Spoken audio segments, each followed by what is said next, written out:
Well, hey folks, it's your old pal King Waspinator. Welcome back to Total Party Skills.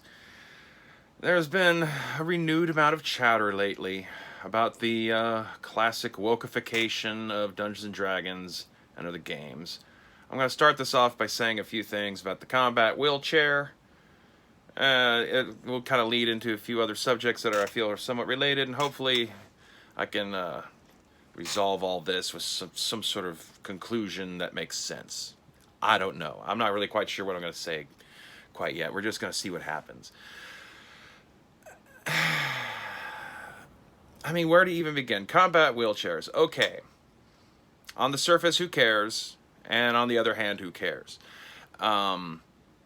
There is something kind of weird about how there's this kind of zeitgeist going on, especially amongst the younger, newer players, that the characters they're playing have to somehow be extensions of themselves and their experiences into a fantasy world. A character that is wheelchair bound that's going on adventures is a classic trope. It's nothing new. It's not terribly common. But in and of itself, I mean, what is this desire for this level of hyper reality from both directions? Like there's the people who think like, oh my god, magical wheelchairs in a role playing game and wheelchair ramps in a dungeon, destroying my verisimilitude. And on the other hand, of just like, what? I have a wheelchair. What do you mean that I can't be a wheelchair-bound heroic super elf swinging from vine to vine across the jungle dungeon? You know, it's they're both unrealistic, and they're trying to evoke some sort of sense of realism out of something that is like never going to be realistic. There's no set of game rules that can accurately recreate reality. In fact, if you're looking for a perfect reality simulator, I would suggest turning off the YouTube, stop watching this video, and going the fuck outside. These games seem to bring something out in people. Part of it, I see a lot of terminology being thrown around, like, the tabletop role-playing game community and the tabletop role-playing game family. That's not what's going on here. Fans are not a community. There's no fan community of any kind. There's not a Star Wars fan community. There's not a comic book fan community. There are fan cultures and fan subcultures, but unless you're taking all the Star Wars nerds in the world and having them all live next to each other in a tiny little town, they're not really a community. I feel like there's like a psychological subconscious expression kind of some sort of like unspoken desire on the people who use these kinds of terms of what they're really wanting out of life, but this is just a form of entertainment. People get really invested in it, though, to a point where, like, I can make videos on all sorts of different games, and periodically, if I bring up a game that someone doesn't like, I'll get this vitriolic, really angry, somewhat spiteful little comment that either is the people who wrote this are scum or the people who play this are scum. And, look, guys, the person who runs the game is the real author here. Kevin Symbieta could write riffs. Mike Mearls could write Dungeons & Dragons. Gary Gygax could come up with the original Dungeons & Dragons. Mike Pondsmith can come up with Cyberpunk. As soon as you, the person who's running the game, have a copy of that book, it's now yours. The way that the audience, aka the players, are going to experience that game is filtered entirely through your senses and your sensibilities. There's no such thing as a woke game. There's no such thing as a red-pilled game. That's entirely incumbent upon the person running these games. And those people could either lean in to one side or the other of this insanely stupid political factioning that we've all allowed ourselves to buy into. Or they could be people like me who try to mix and match and subvert various tropes just to kind of get people maybe for a second to think about things. I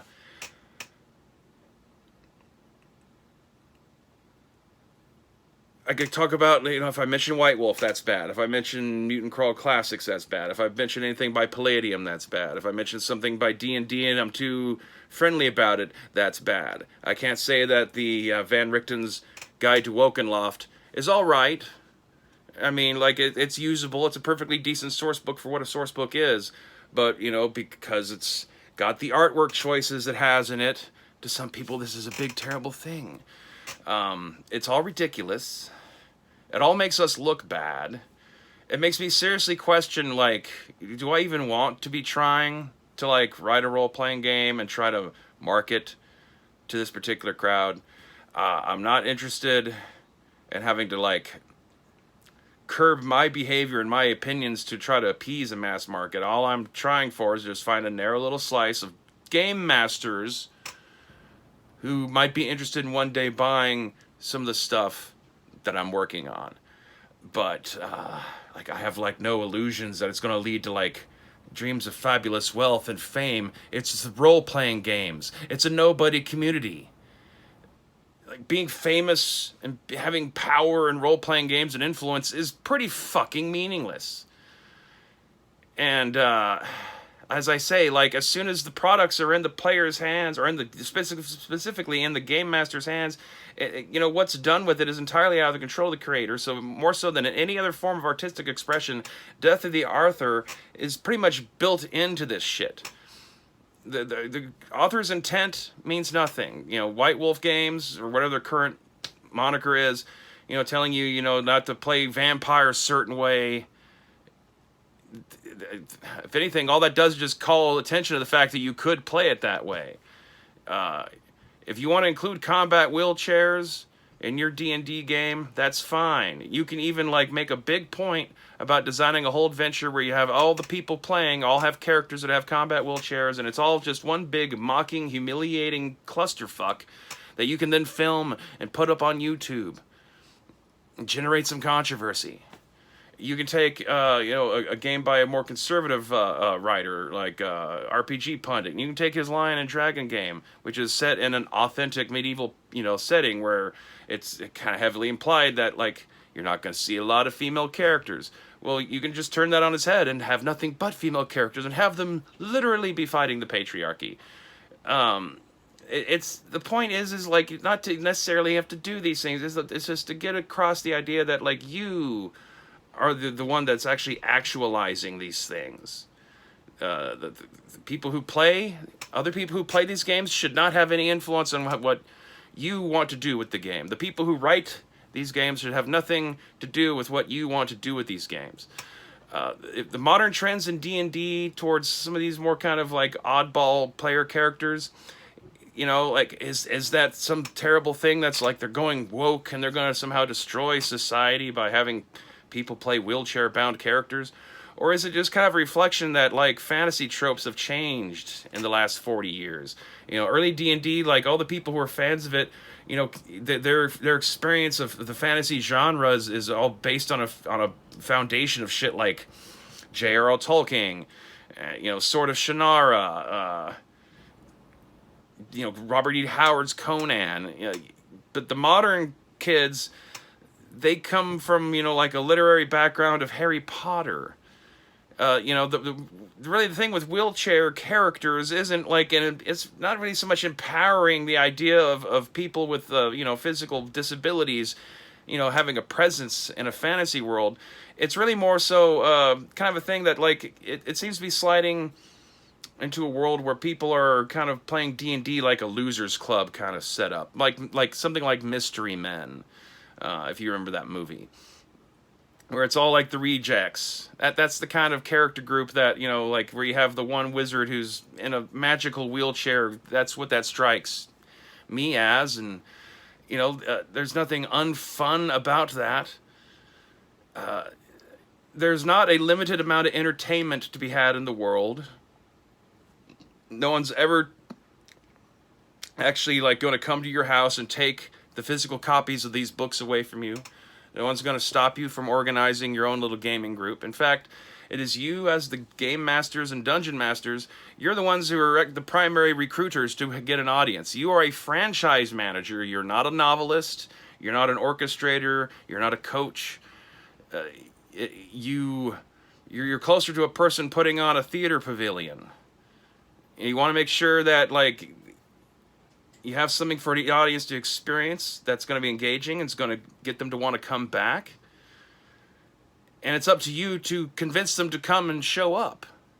All the stuff that's coming from the role-playing game companies, all the books that you're buying, they're just resources to help you do that. You don't actually even need them. Once you like have a basic understanding of how these rules systems work, it's kind of what the point of the OSR is. And because of the presence of the OSR, I mean, even without the OSR, there's nothing stopping you from getting old copies of older versions of D&D if that's what you preferred and running them and finding people to try them out with or play them with.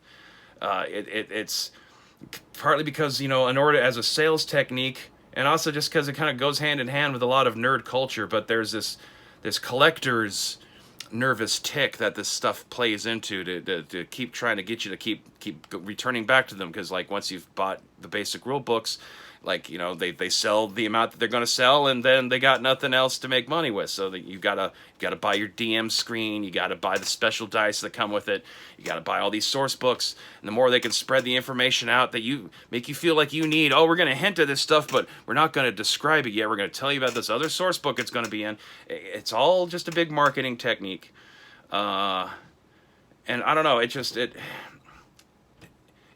It's kind of necessary for the industry as a thing to survive and for these people to still be able to produce content.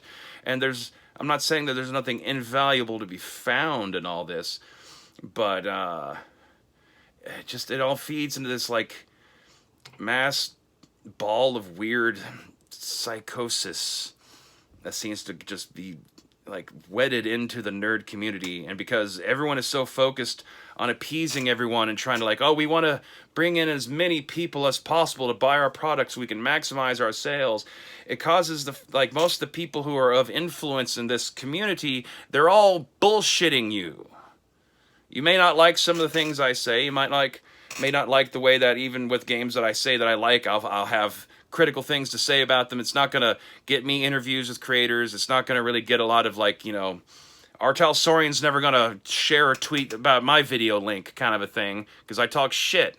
But the thing is hopefully, because of the fact that I'm willing to be very blunt about stuff I don't like, when I do say something's good, you might actually take my word for it, or at least give it maybe a bit more of a chance, because you can know that I'm not going to just be saying it's good because I'm hoping that they'll come on my podcast, kind of a thing. This is not a community. You're a part of nerd culture. If you're watching this, if you got this deep into it, you're definitely a part of nerd culture. But this is not a fucking community, and we got to stop getting these terms out of our heads. That this reflexive factionalizing, the constant like the games themselves are not to blame. If you don't like, you know, a certain creator, okay. If you don't like a certain audience, don't play with them. But it doesn't mean like that these are just tools left on the ground to pick up and be used. And because someone else is finding value in something you don't like doesn't mean you need to like whip out the, you know, blowtorches and the pitchforks and the clamps and the electrical diodes and get to work. What are we doing here? Is this really attractive to anybody? No, probably not. Anyway, I guess that's all I can think of to say. This is probably all a bunch of meandering bullshit. Tell me below in the comments what a piece of shit I am. Be sure to hit like and subscribe. And always remember to stay waspinated.